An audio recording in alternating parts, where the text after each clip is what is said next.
Rape பண்ணல, இவங்க அப்பா பாதிக்கப்பட்டிருக்காரு, இவங்க தான் வெட்டியிருக்கானுங்க. அவர் உயிரை காப்பாற்றுறதுக்கு முயற்சி பண்ணியிருக்காரு. அது அவரோட டியூட்டி. அவரை கொலை பண்ணியிருக்காங்க. காவல்துறையே மொத்தமே கெட்டவங்க, மொத்தமே அயோக்கியங்க அப்படிங்கிற மாதிரி படையெடுத்து இளைஞர்கள் மத்தியில் காவல்துறையோட இமேஜை கெடுக்கிறாங்க. முதல்ல இந்த மாதிரி ஒரு கொலை ரிப்போர்ட் ஆகிறப்பவே இதே மாதிரி எங்கெந்த இடத்துலலாம் அந்த டோப்போகிராஃபி, அந்த இடங்கள் இது மாதிரி இருக்குது. இல்ல அந்த உண்மையான குற்றவாளிகள் கைது செய்யப்படலன்னு அர்த்தம். சேம் டைப் நடக்குன்னா ஒன்று அந்த கேங்கில் விடுபட்டவங்களா இருக்கலாம்.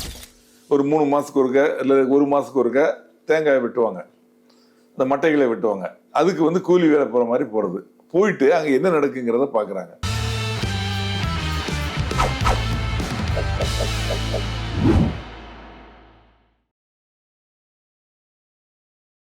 ஜெம் டிவி நேயர்கள் அனைவருக்கும் வணக்கம். அரசியல் ஆடுகள பகுதியில் தமிழக காவல்துறையில் ஓய்வு பெற்ற முன்னாள் காவல் அதிகாரி, அதாவது assistant commissioner of police Rajaram அவர்கள் நம்மோடு இணைந்துள்ளார். அவரிடம் தமிழகத்தில் தற்போது நடைபெறும் குற்றங்கள், குறிப்பாக லாக்அப் டெத், கஸ்டோடி டெத் குறித்தும், குறிப்பாக திருப்பூர் மாவட்டத்தில் காவல் ஆய்வாளர் சண்முகவேல் குடிபோதையில் ஒரு இளைஞரால் படுகொலை செய்யப்பட்ட சம்பவம், அந்த குடிபோதையில் படுகொலை செய்த மணிகண்டனை போலீசார் துப்பாக்கி சூடு நடத்திய சம்பவம் குறித்து விரிவாக விவாதிக்கலாம். சார் வணக்கம். சார் நீங்கள் காவல்துறையில் 35 ஆண்டுகளுக்கு மேலே பணியாற்றிருக்கீங்க. உங்களுக்கு நிறைய குற்றங்களை கையாண்ட அனுபவம் இருக்கும். இப்போது தமிழ்நாட்டில் சட்டம் ஒழுங்கு என்பது முற்றிலுமாக செயலிழந்து உள்ளதாக பேசப்படுகிறது. அதில் திருப்பூர் மாவட்டத்தில் ஒரு காவல் ஆய்வாளர் ஒரு குடிபோதையில் இருந்த ஒரு இளைஞரால் வெட்டி படுகொலை செய்யப்பட்டுள்ளார். பதிலாக காவல்துறை துப்பாக்கி சூடு நடத்தி கொல்லப்பட்டுள்ள சம்பவத்தை எப்படி பார்க்குறீங்க சார்? அதாவது இப்போ ஒரு 4 ஆண்டுகளாக 2021 மேற்கு மாவட்டங்களில், அதாவது கொங்கு மண்டலம்னு சொல்லுவாங்க, அந்த பகுதிகளில் தனியாக, அதாவது முதியோர்கள் தோட்ட வீடுகளில் தனியாக குடியிருக்கிறாங்க. அந்த மாதிரி இடங்களில் அந்த முதியோர்களை கரெக்டாக குறி வச்சு கிட்டத்தட்ட ஒரு 16 கொலைகள் நடந்திருக்கு. அந்த 16 கொலைகளும் ஒன்று கணவன் மனைவி, இல்லை கணவன் மட்டும் தனியாக, இதை மாதிரி உள்ளவங்கள கரெக்டாக எய்ம் பண்ணி தனியாக இருக்கக்கூடியவங்கள கரெக்டாக பிளான் பண்ணி மர்டர் பண்ணியிருக்காங்க. அது மர்டர் இல்லை, ஆக்சுவலாக மர்டர் ஃபார் கெயின், அதாவது ஆதாயத்திற்கான கொலை. அதுக்காக கொலை பண்ணியிருக்காங்க. ஆனால் அவங்க ஆதாயம் அடைஞ்சது அப்படின்னு பார்த்தா கிட்டத்தட்ட ஒரு 30-40 சவரம் தான் போயிருக்கும் மொத்தம் அந்த 16 கொலைகள்லையும். ஆனால் கொலைங்கிறது உயிர் போயிருது. நகை போச்சுன்னா அது கூட சம்பாதிச்சிடலாம், இது உயிர் போயிருக்கு.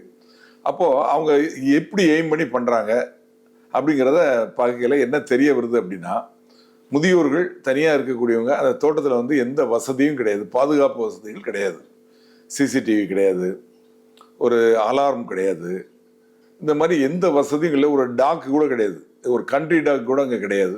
அந்த மாதிரி சூழ்நிலையில் தான் அவங்க கொல்லப்பட்டிருக்காங்க, கொடூரமான முறையில் கொலை செய்யப்பட்டிருக்காங்க. அப்போது இதுலேருந்து என்ன தெரிய வருதுன்னா, அங்கே இருக்கிற காவல்துறை இது மாதிரி ஒரு வழக்கு ரிப்போர்ட் ஆன உடனே அந்த ஒரு 50 கிலோமீட்டர் ரேடியஸ் அந்த பகுதியில் எத்தனை இது மாதிரி பண்ணை வீடுகள், தனி, அதாவது வீடு அந்த தோட்டத்துக்கு இடையில இருக்கும், சென்டராக இருக்கும். அப்படி இருந்தால் அவங்க என்னன்னா, சிலர் பணக்காரர்கள் ரிட்டையர்ட் ஆனதுக்கப்புறம் ஆஃபீஸில் கவர்மெண்ட்ல எங்கேயா வேலை பார்த்துட்டு அங்கே மாதிரி ஒரு பண்ணை வீடு ஒன்று கட்டிட்டு அங்கே போவாங்க. ஆனால் பட் இந்த இதில் இறந்து போனதுலையுமே அப்படி போனவங்க கிடையாது. இதில் உள்ளவங்க எல்லாருமே அந்த பண்ணை தோப்பை உருவாக்குறவங்க, அவங்களே இடத்த வாங்கி, அந்த இடம் அவங்களுக்கு சொந்தமான பூர்வீக இடமா கூட இருக்கலாம், அதில் தென்னங்கன்றுகளை வச்சு, மரங்களை வச்சு, செடி கொடிகளை வச்சு, அதை பயிரிடக்கூடிய ஒரு நிலமை மாற்றி அதில் அங்கேயே அவங்க சென்ட்ரா வீடு கட்டி அங்கேயே குடியிருக்கிறாங்க. அவங்க உழைப்பினால தான் அந்த தோப்பு உருவாயிருக்கு அப்படிங்கிற மாதிரி தான் கணக்கு. ஒன்றும் பெரிய வசதி உள்ளவங்களும் கிடையாது. ஆனால் அவங்களுக்கு 60 70 வயசு 75 வயசு அந்த மாதிரி வயசு உள்ளவங்க தான் இறந்து போயிருக்கிறாங்க. அவங்களோட குழந்தைகள், பெண் குழந்தைகளோ ஆண் குழந்தைகளோ, அவங்கள நல்லா படிக்க வச்சு அவங்க பக்கத்தில் இருக்க டவுன், கோயம்புத்தூர், திருப்பூர், இந்த மாதிரி ஊர்களில் அவங்க வேற வேலையில் இருக்காங்க. அந்த மாதிரி ஒரு சூழ்நிலையில் தான் அவங்கள அடுத்த தலைமுறையை நல்லா உருவாக்கிட்டாங்க. ஆனால் இவங்க அதை விட்டு வெளியே வர மாட்டேங்கிறாங்க, அங்கேயே இருக்கிறாங்க. அவங்கள தான் எய்ம் பண்ணி கொலை பண்ணியிருக்காங்க. இப்போது காவல்துறை என்ன செஞ்சுருக்கணும் அப்படின்னா, முதல்ல இந்த மாதிரி ஒரு கொலை ரிப்போர்ட் ஆகிறப்பவே இதே மாதிரி எங்கெந்த இடத்துலலாம் அந்த டோப்போகிராஃபி, அந்த இடங்கள் இது மாதிரி இருக்குது, இந்த இடத்துல இருந்து அவங்க என்ன கத்துனாலும் பக்கத்தில் இருக்க ஊருக்கு கேட்காது, அந்த தோப்பை விட்டு வெளியே கேட்காது, தனிமையில் இருக்கிறாங்க. அந்த மாதிரி சிக்கல் உள்ள இடங்கள் எங்க இருக்கு அப்படின்னு சொல்லி இவங்க காவல்துறையினர் அனுப்பிச்சு கம்ப்ளீட்டா அந்த லிஸ்ட் எடுக்கணும். எந்தெந்த இடத்துல தோப்பு இருக்கு, இப்போ இந்த ஊர்னு எடுத்துக்கிட்டா இந்த ஊருக்கு பக்கத்துல எத்தனை தோப்பு இருக்கு, அந்த தோப்புல யார் யார் இருக்கிறாங்க, அவங்களோட பின்னணி என்ன, அவங்க கூட ஆளுக்கு வாட்ச்மேன் இருக்காங்களா, இல்லை இவங்க மட்டும் இருக்காங்களா, இவங்க எந்த அளவுக்கு பணம் மற்ற பொருள்லாம் வச்சிருக்காங்க, அங்கே சிசிடிவி கிடையாது, டாக் இருக்குதா, அலாரம் இருக்குதா, இந்த வசதிகள் இது இருக்கு அப்படிங்கிறத முதல்ல லிஸ்ட் எடுத்து அதுக்கப்புறம் அதிகாரிகள் லெவலில் காவல்துறையில் போய் என்னென்ன வசதிகள் பண்ணணும், சிசிடிவி இருக்கணும். இப்போ 10,000 ரூபாய்க்கு சிசிடிவி போட்டால் 4 கேமராவோட கொடுக்குறாங்க. அது மாதிரி சிசிடிவி போடுறதுக்கு 10,000 ரூபாங்கிறது அவங்களுக்கு பெரிய விஷயம் கிடையாது. அந்த 10,000 ரூபாயை அவங்களுக்கு சொல்லி புரிய வச்சு அவங்கள செய்ய வைக்கணும். அது போக வீட்டை சுற்றி வேலி அமைக்கணும், வீட்டுக்கு கிரில் கேட் போடணும், டாகு அதுக்காக உயர்ந்த ரக டாக்லாம் தேவையில்லை, நாட்டு நாய் 2 குட்டி 3 குட்டி எடுத்துட்டு வந்து அங்கே வீட்டில் இருக்கக்கூடிய சாப்பாடை போட்டால் போது சாப்பிட்டு அங்கேயே கிடக்கும். யாராவது அது குரல் கொடுக்கும். அப்போ குரல் கொடுக்குதுன்னா அக்கம் பக்கத்தில் இருக்கவங்க கூட இந்த நாய் குலைக்க ஆரம்பிச்சா அக்கம் பக்கத்தில் இருக்கிற நாய்கள் குலைக்க ஆரம்பிச்சு, அந்த ஊர் பக்கத்தில் இருக்கக்கூடிய நாய்கள் குலைக்க ஆரம்பிச்சு, எல்லாம் மொத்தமாக குலைக்க ஆரம்பிச்சாச்சுன்னா அந்த ஊரில் இருக்கவங்க கூட திரண்டு வருவாங்க. வாட்ச்மேன் போடுறதுக்கு தேவையான இடத்துல வாட்ச்மேன் போடலாம், வசதி உள்ள இடத்துல. இந்த மாதிரி விஷயங்கள்லாம் இவங்க முதல் கொலை நடந்து போவே உஷாராகி அதை மாதிரி செஞ்சுருந்தாங்கன்னா அடுத்தடுத்த கொலைகள் நடந்திருக்காது. இப்போ இதில் ஒரு 12 கொலைகளில் 13 பேரை கைது பண்ணி ஒரு 39 சவரன் நகையை ரெக்கவரி பண்ணாங்க. அது 24 நவம்பர் மாதமும் என்னவோ நடந்தது. ஆனால் அக்டோபர் மாதம் அதே மாதிரி கொலைகள் நடக்குது. ஒரு கொலை நடக்கு, அடுத்த ஜனவரியில் ஒன்று நடக்கு, 4வது மாதம் ஒரு கொலை நடக்குது. அப்போ என்ன அர்த்தம்? சரியான பாதுகாப்பு இல்ல. அந்த உண்மையான குற்றவாளிகள் கைது செய்யப்படலன்னு அர்த்தம். சேம் டைப் நடக்குன்னா ஒண்ணு அந்த கேங்ல விடுபட்டவங்களா இருக்கலாம், இல்ல அந்த கேங்ல இல்லாதவங்களா இருக்கலாம், வேற ஒரு டீமா இருக்கலாம், இல்ல அந்த இவங்க பிடிச்ச ஆட்கள் வேற, அவங்களுக்கு இதுக்கு சம்பந்தம் இல்லை, இவங்க தான் ஒரிஜினல் கேங்கு அப்படிங்கிறவங்க இருக்கலாம். இப்ப கடைசியா நடந்த ஒரு கொலையில இதே மாதிரி 2 பேர் இறந்து போனதுல காவல்துறையினர் பிடிச்சிடுறாங்க. 3 பேரை பிடிக்கிறாங்க, பக்கத்துல இருக்க கிராமத்தில் உள்ளவங்க. அவங்க எப்படி பண்ணாங்க, ஏது பண்ணாங்க, எப்படி இவங்க கண்டுபிடிச்சாங்கன்னா அந்த ஊருக்கு வெளியே வரக்கூடிய சிசிடிவி அதை பார்க்குறாங்க. பார்க்கையில் ஒரே பைக்கில், பிளாட்டினம் பைக்கில் 3 பேர் வராங்க. நைட்டில் ஒரு 12 மணிக்கு அந்த ஊரை விட்டு வெளியே, திருப்பி அதிகாலையில் ஒரு 3 மணிக்கு அந்த ஊருக்குள்ள 3 பேர் வராங்க. அப்போ அவங்க யார், அந்த வண்டி நம்பர் என்ன, அந்த வண்டி நம்பரை வச்சு இவங்க யார் அப்படிங்கிறத தேடி அவங்கள பிடிக்கிறாங்க. பிடிச்ச அப்புறம் தான் தெரியுது அவங்க தான் உண்மையான குற்றவாளிகள். அவங்க எந்த மாதிரி பண்றாங்க அப்படின்னா, இவங்க தேங்காய் வெட்டுற மாதிரி கூலி தொழிலாளிகளாக வேலைக்கு போறாங்க. தென்னந்தோப்புல நிச்சயமா அதுக்கு ஆள் தேவைப்படும். ஒரு 3 மாசத்துக்கு ஒருக்க இல்லை 1 மாசத்துக்கு ஒருக்க தேங்காய் வெட்டுவாங்க, இந்த மட்டைகளை வெட்டுவாங்க. அதுக்கு கூலி வேலை போற மாதிரி போறது. போயிட்டு அங்க என்ன நடக்குங்கிறத பாக்குறாங்க. பார்த்து ஆள் தனியா இருக்காங்க அப்படிங்கிறத இது பண்ணிட்டு இவங்க நண்பர்கள்ட்ட சொல்லி ஒரு நாள் நைட்டா கதவை உடைச்சி அவங்கள மர்டர் பண்ணிட்டு, அங்கே பார்த்தா 5 சவரன் 3 சவரன் அப்படிதான் இருக்குது. அந்த காலில் என்ன சொல்றாங்க, இந்த மாதிரி தென்னந்தோப்புல அருவாளை எடுத்துட்டு வெட்டுக்கிறாங்க அப்பா பிள்ளைங்க, ஒரே வெட்டு குத்தா இருக்கு, உடனே போங்க அப்படின்னு தகவல் சொல்லுது. அந்த தகவலின் பேர்ல இவங்க அங்கே போறாங்க. அந்த தோப்புல எப்படி இருக்கணும்னா, அந்த தோப்புல ஒரு வீடு இருக்கும்ல சென்ட்ரா, அது வரைக்கும் போற மாதிரி ரோடு போட்டிருப்பாங்க உள்ள. இவங்க அங்க வரைக்கும் போயிடுறாங்க ஜீப்ல. போய் இறங்கி அங்கே போய் பார்த்தா ஒரு பெரியவர் மட்டும் உட்காந்துருக்காரு. அவர் பேர் மூர்த்தி. அவருக்கு 60 வயசு இருக்கும். அவருக்கு நெத்தியில, தலையில, கன்னத்துல எல்லாம் காயம்பட்டு ரத்தம் ஒழுகிட்டு இருக்கு.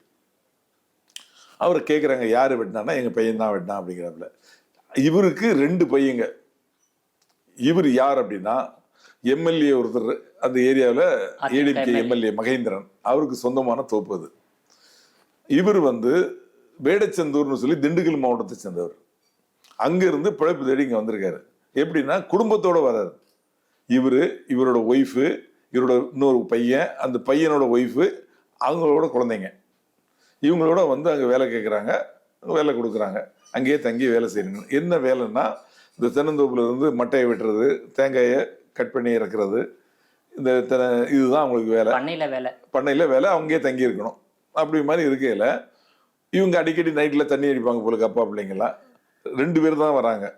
இப்போ சமீபத்தில் 15 நாளைக்கு முன்னாடி ஒருத்தர் வர்றாரு. அந்த பையன் அவர் ஒய்ஃபு, அவரோட பெண் குழந்தை, அவங்க 3 பேரும் வராங்க. அந்த பையன் வந்ததுக்கு அப்புறம் இவங்களுக்குள்ள தகராறு ஜாஸ்தி ஆகுது. என்ன தகராறு அப்படின்னா, சொத்தை எனக்கு எழுதி கொடு அப்படின்னு சொல்லி 2 பையங்களையும் சேர்ந்து அப்பா கிட்ட கேட்குறாங்க. அப்பா கொடுக்க மாட்டேங்கிறாரு. இதுக்காக ஒரு வாரமாக அவங்களுக்குள்ள குடி போதையில் சண்டை போட்டுக்கிறாங்க நைட்டில். அன்னைக்கு குறிப்பிட்ட நாள் இன்னைக்கு இவங்க இந்த மாதிரி சத்தம் ஜாஸ்தி போட போய் இதை மெயின்டைன் பண்ணுறதுக்கு ஒரு மேனேஜர் இருக்கார் இந்த தோப்புக்கு. அவரு தகவல் கிடைச்சி அங்கே வராரு. வந்து பார்க்குறாரு. அப்போ என்ன பண்ணுறான், அந்த பையன் 2 பேரும் சேர்ந்து அறுவாள் எடுத்து அவங்க அப்பா விட்டுறாங்க. அவரு காயப்படுது. காயப்பட்டு ரத்தம் ஒழுகையில் அவரும் ஒரு அறுவாள் எடுத்துட்டு அவங்கள விரட்டுறாரு. அவர் பையங்க தான் 2 பேரும். அவங்கள அவர் விரட்டுறாரு ரத்த காயத்தோட. உடனே இவர் தான் ஃபோன் பண்ணுறாரு அண்டெடுக்கு கண்ட்ரோல் ரூமுக்கு. அதன் பேரில் தான் இவங்க வராங்க. இவங்க வரையில் மூர்த்தி மட்டும் இருக்காரு. அந்த பையங்க ஒழிஞ்சிட்டாங்க. உடனே இவர் கேட்குற என்ன பையங்க வெட்டிட்டான் அப்படின்னா, ரத்தம் வந்துட்டு இருக்கு, இவர் ஹாஸ்பிட்டலுக்கு அனுப்பணும், இல்லைன்னா போதையில் இருக்காரு, ரத்தம் வேறு ஓவராக ப்ளீடிங் ஆகிட்டு இருக்கு, பிளட் லாஸில் இறந்து போயிடுவார்னு சொல்லிட்டு இவருக்காக இதுக்கு ஆம்புலன்ஸுக்கு ஃபோன் பண்ணுறாரு. ஃபோன் பண்ணி வெயிட் பண்ணிட்டு இருக்காரு. இந்த பையங்க ஒளிஞ்சு வந்து பார்க்குறாங்க. ஆஹா, ஆம்புலன்ஸுக்கு ஃபோன் பண்ணுறாருன்னா அடுத்தால என்ன ஆகும் அப்படின்னு யோசிக்கிறாங்க. இவங்க எப்படின்னா, இதில் இவங்க அப்பா பேரில் 2 வழக்கு இருக்குது, இன்னொரு பையன் பேரில் 3 வழக்கு இருக்குது, இந்த தங்கபாண்டியங்க பேரில் 4 வழக்கு இருக்குது. குற்ற பின்னணி கொண்டவர்கள் 3 பேருமே. இவங்க அந்த ஊரில் அவங்க பல காவல் நிலையங்களே அவங்களுக்கு கேஸ் இருக்கு.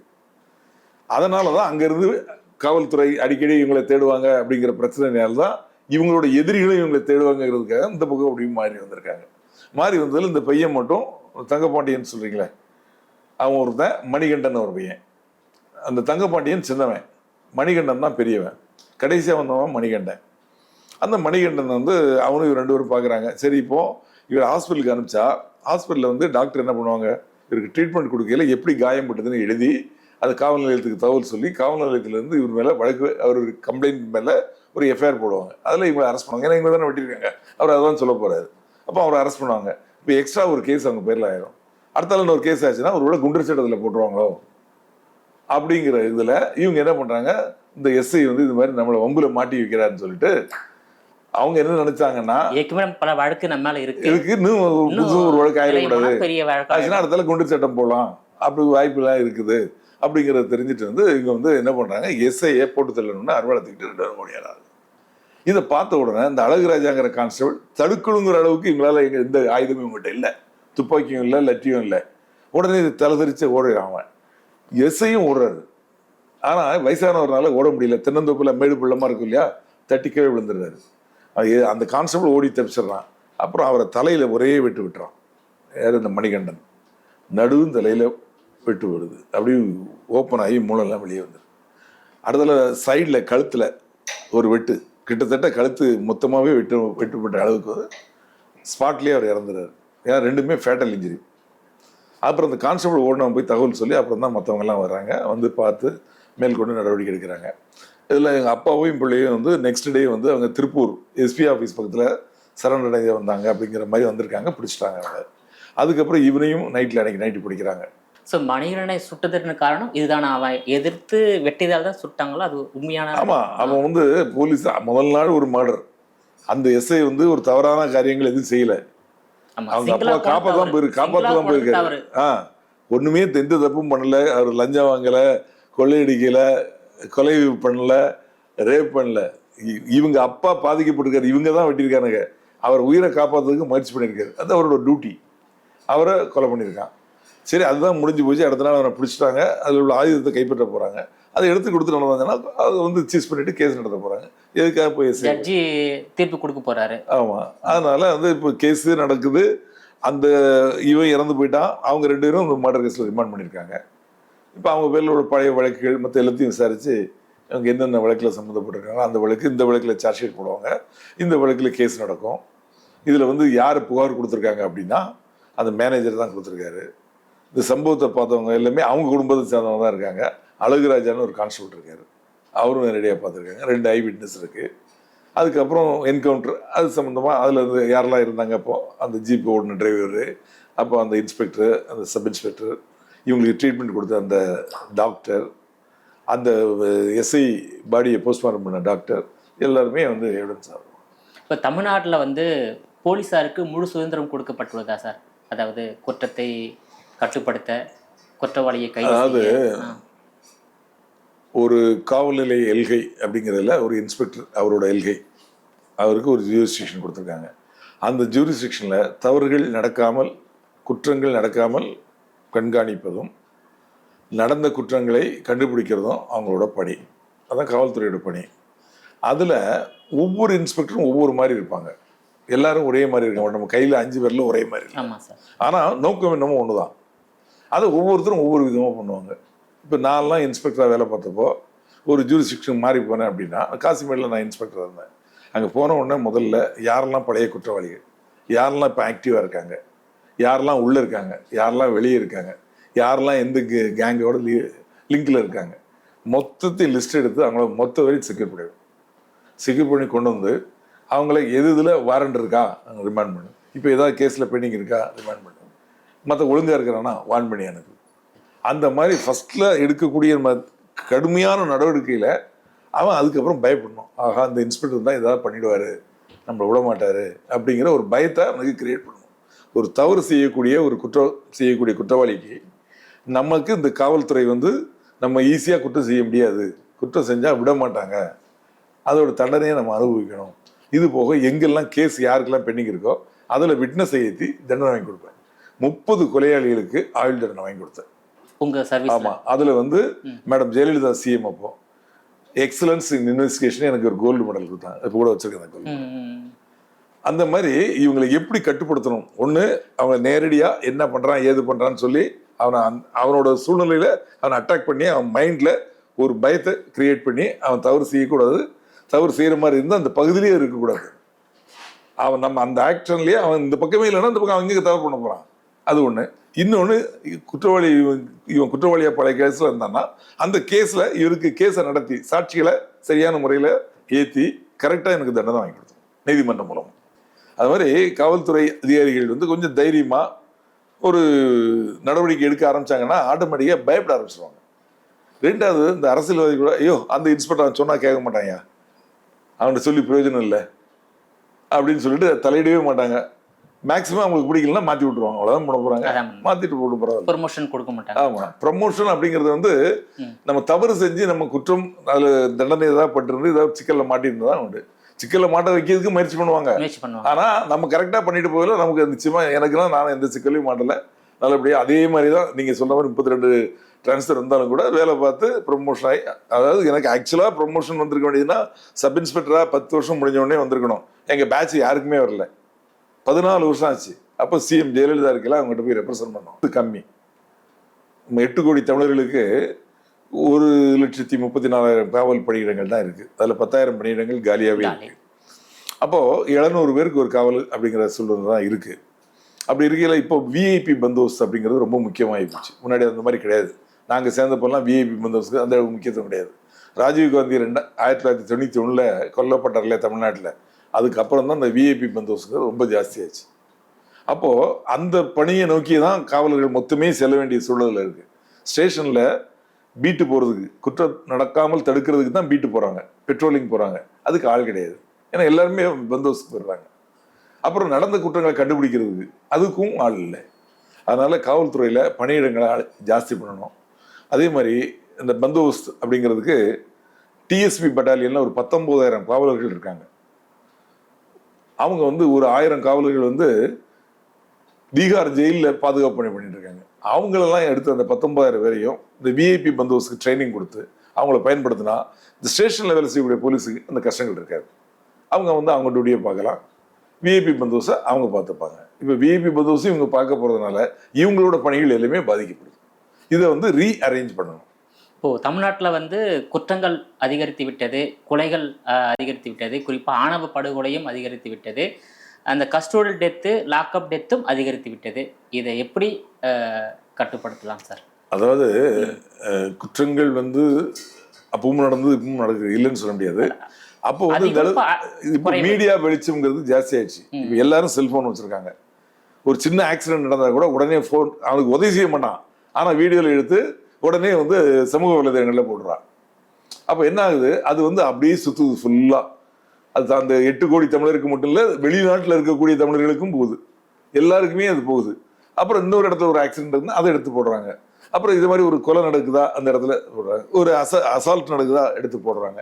அப்படி பார்க்கையில என்ன ஆகுதுன்னா பூதாகரமாக தெரியுது. முன்னாடி இதுவும் நடந்தது, இந்த விஷயங்கள்லாம் முன்னாடி நடந்தது. ஆனால் அது வந்து அந்த அளவுக்கு வெளியே வரல.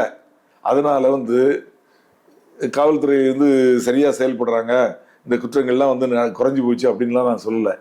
குற்றங்கள் ஒண்ணுமே நடக்கக்கூடாது, ஜீரோ கிரைம் அப்படிங்கிறது தான் காவல்துறையோட எய்மா இருக்கணும். அதுதான் அரசு நடத்தக்கூடிய அந்த ஆட்சியாளர்களோட எய்மா இருக்கணும். ஒரு குற்றம் கூட நடக்கக்கூடாது, ஒரு கொலை கூட நடக்காது. இதை விட்டுட்டு அந்த ஆட்சியில் எத்தனை கொலை நடந்து, இந்த ஆட்சியில் எத்தனை கொலை, அதெல்லாம் தேவையே கிடையாது. ஒரு கொலை கூட நடக்கக்கூடாது, ஒரு செயின் பறிப்பு கூட நடக்கக்கூடாது. அந்த அளவுக்கு நம்ம காவல்துறையை எப்படி மேம்படுத்தணும் அப்படிங்கிறத பார்க்கணும். இப்போ லேட்டஸ்டா உள்ள விஷயம், காவல்துறையில என் மனசை ரொம்ப பாதிச்ச விஷயம் என்ன தெரியுமா?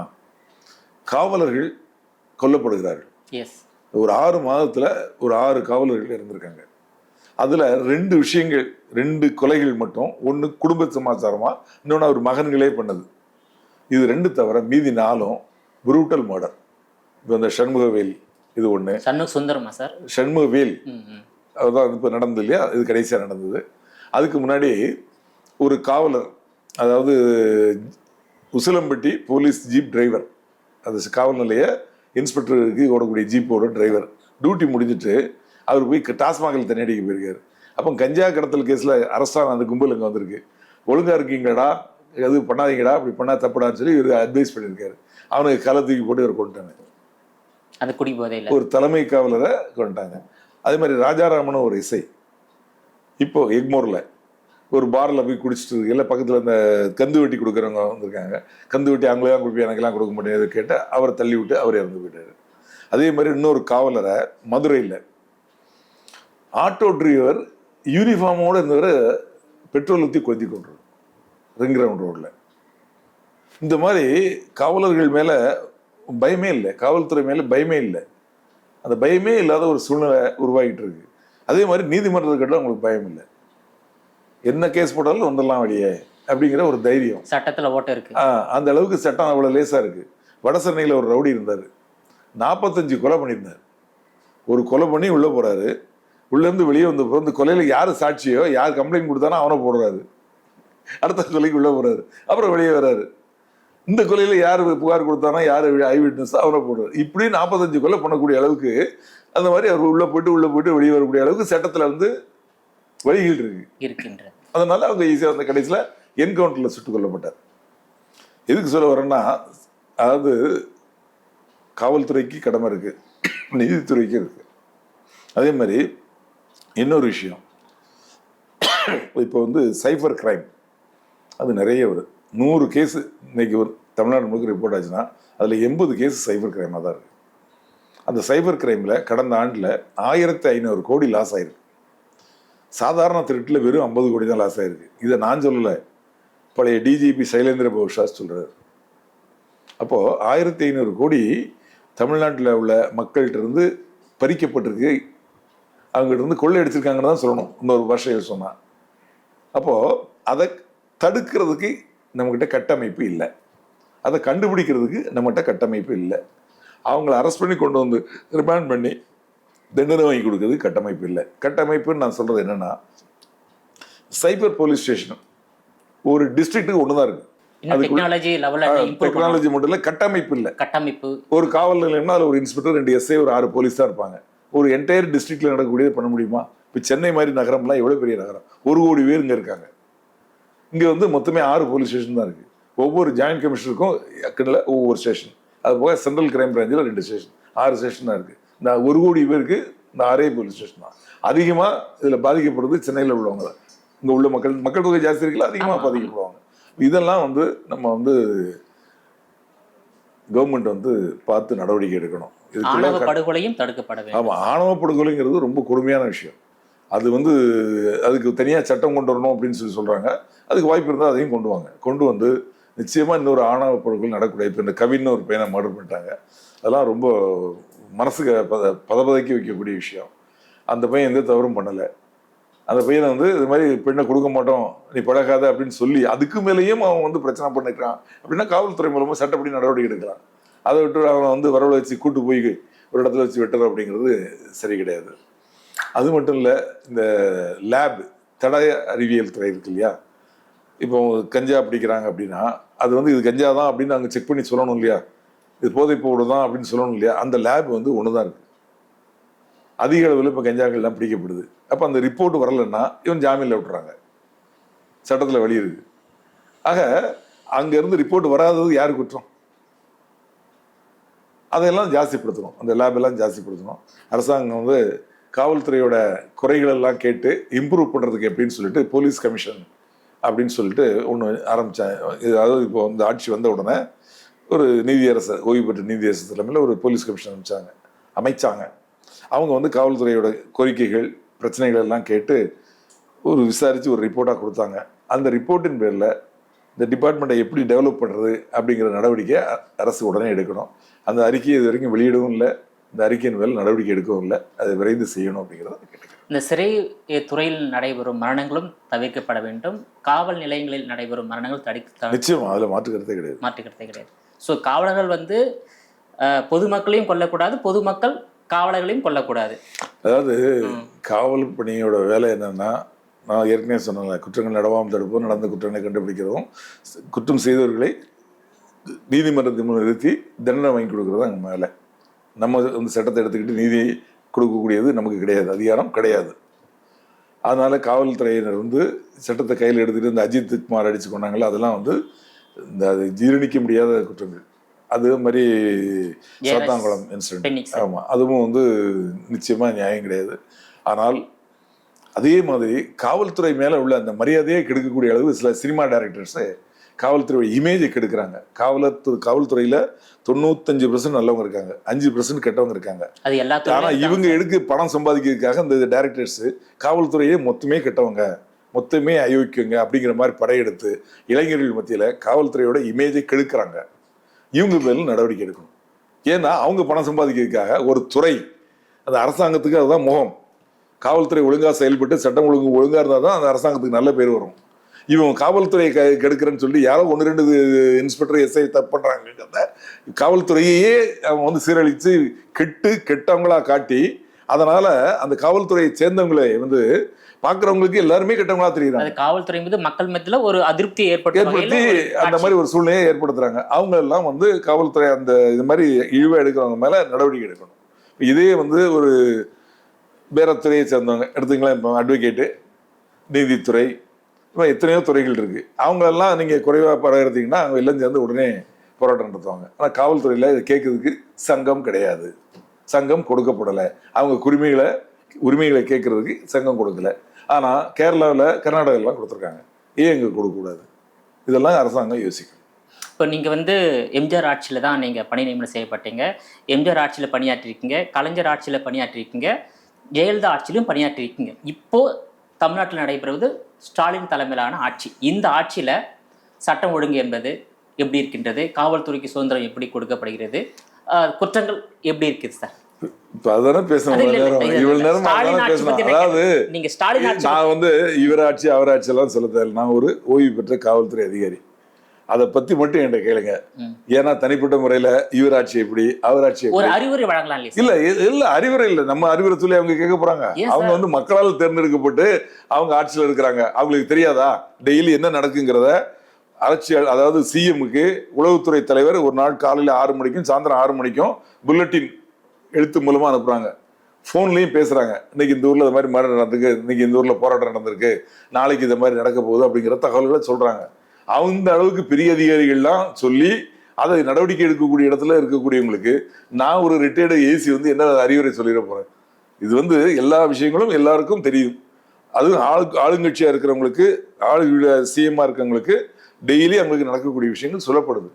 நடவடிக்கை எடுக்க வேண்டியது அவங்களோட வேலை. நடவடிக்கை ஏன் எடுக்கலைங்கிறதுக்கு நம்ம பதில் சொல்ல முடியாது. உங்களோட விரிவான தகவலுக்கு ரொம்ப நன்றி சார். நன்றி.